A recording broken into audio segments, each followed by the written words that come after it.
Hello. Quick lesson, which is really building on a demonstration that I did before. I showed you some pull-offs that occur in the first 3 frets, and the one I'd shown before goes like.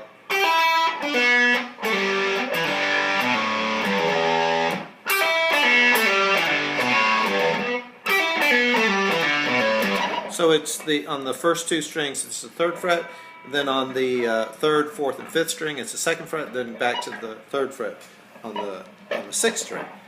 All we're going to do is add a couple more notes.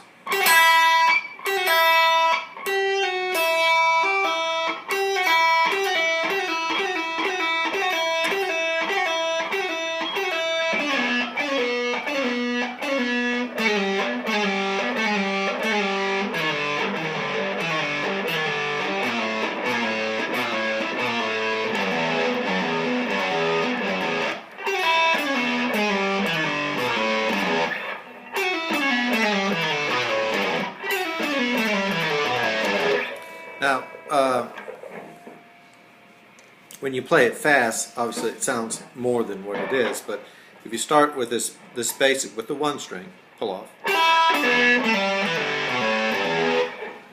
and then you add the other, just the pull off, each pull off is going to be like, on frets, it's going to be 2, 3, open, 2, 3, open, 2, 1, open, 2, 1, open, 2, 1, open, 2, or 3, 2, open, 3, 2, open, 3, 2, open, 2, 1, open, 2, 1, open, 2, 1, open, 3, 2, open. 3, 2, right.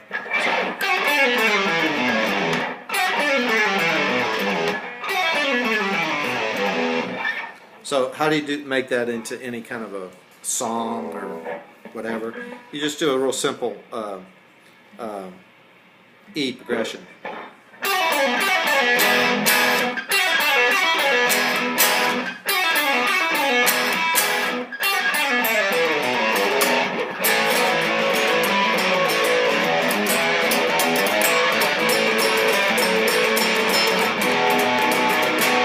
E progression would obviously, or not obviously, but an E progression would be E, A, and then ending on the B.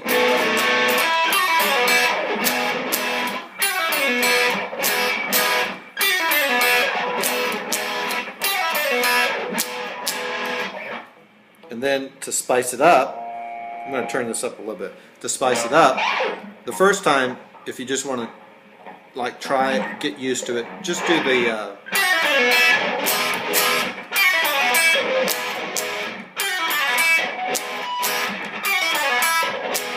then go to that A.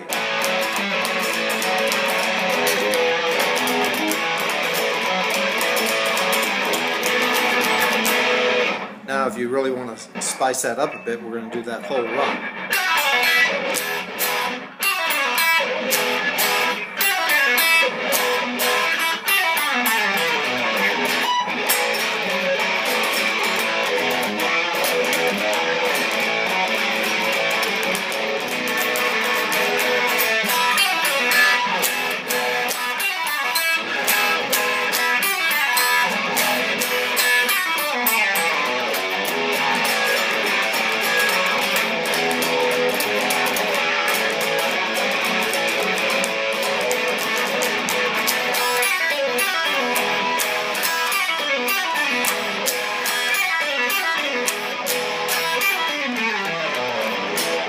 Anyway, that would be kind of a fun lick to play with. If you want to do some more, let me tune this. If you want to,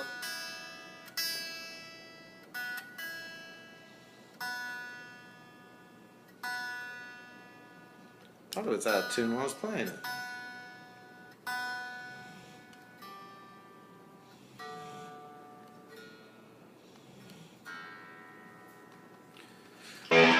Another cool pull-off, again in E, would be something like this. And again, it just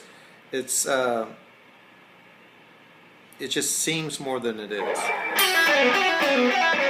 So we already got this down from the first lick or riff or pattern.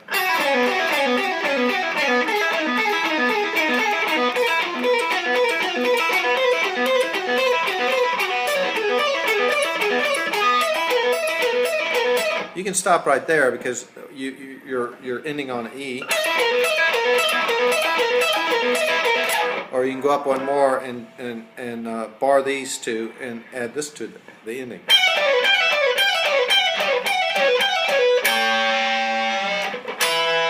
So it'd be like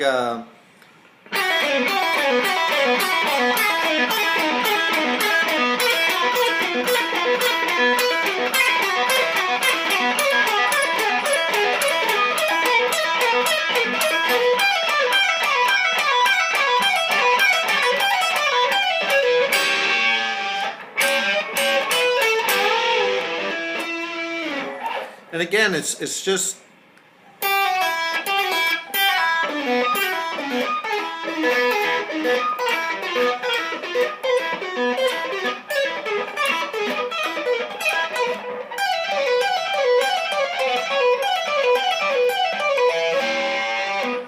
so the pull-offs can be again, they can be a lot of fun, and they sound really cool, but they're really,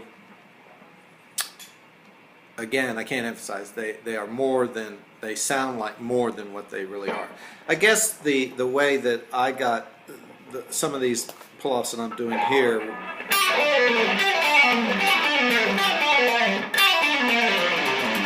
you could actually do that. You could just go straight up the second and third frets all the way up. I think this sounds better. But, and like the first time I heard stuff like, I guess was listening to, when I was younger, listening to Led Zeppelin. And I think Jimmy Page was the one doing the...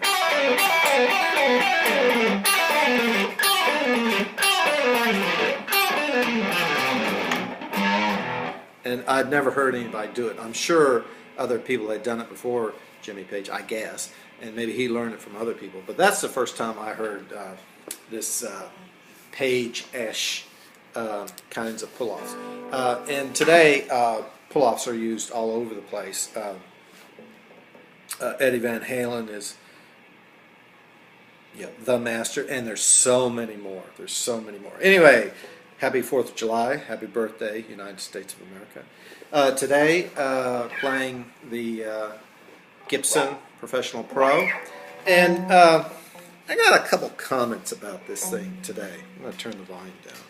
Let me just kill it.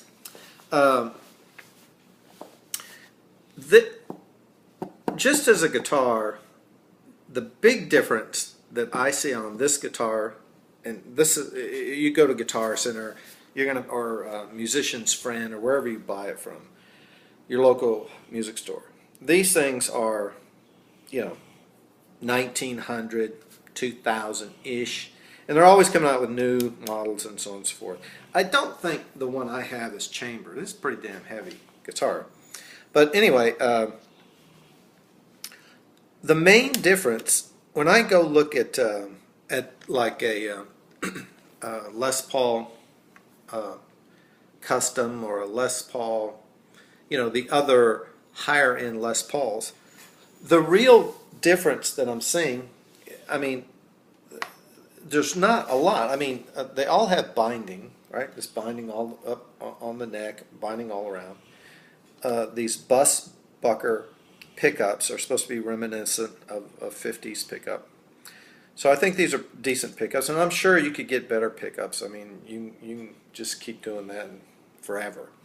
But the big difference to me is the finish. You notice on these professional pros, I mean, it's cool. It's been sprayed. I don't know if you've ever watched them make a Les Paul, but this is spray painted, and then with they varnish or lacquer it and so on and so forth. But what's missing here is the flame top.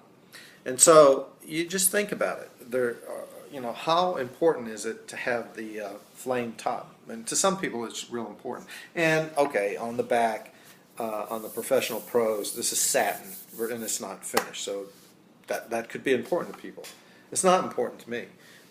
So the satin finish on the back side doesn't mean It's not a negative to me, and not having the flame top is not a negative. It's not enough for me to pay. I think I told you when I first did the review of this guitar several years ago that this thing was. I think I walked out of the store about 1800 something with the case. All walking out of the store is 18 something, and the cool thing about the professional pros, and they're doing a lot more with them, is you pull out your volume switches and they become single coil, and you can use different combinations, so you could have double coil here and click here, and you'll have double and single, or just go here and single, or all single. That's really interesting. I don't really use the single coil. I could see guys who are a lot more scientific than I am, and they could see a reason to have single coils, but I bought the Gibson because I want that sound, which is the humbucking pickup. So I really don't use the pullouts for a single coil. But my point is that this is a very good guitar. I've been playing it more now than I have been in the past, and I've been playing a lot of slide on it, and I've done some demonstrations on open G tuning. This is killer for playing, to getting that turning your tone down and getting that killer tone with these humbuckers. So this is a good guitar, and it's for the price and everything, it's just a good guitar, and I like it. And I personally would not pay another $1,000 or $1,200 just to get the next step up. And to me, that's basically the finish, and not going to do that one. But anyway, so again, happy 4th of July, and try out some of these pull-offs. Have a good day. Bye.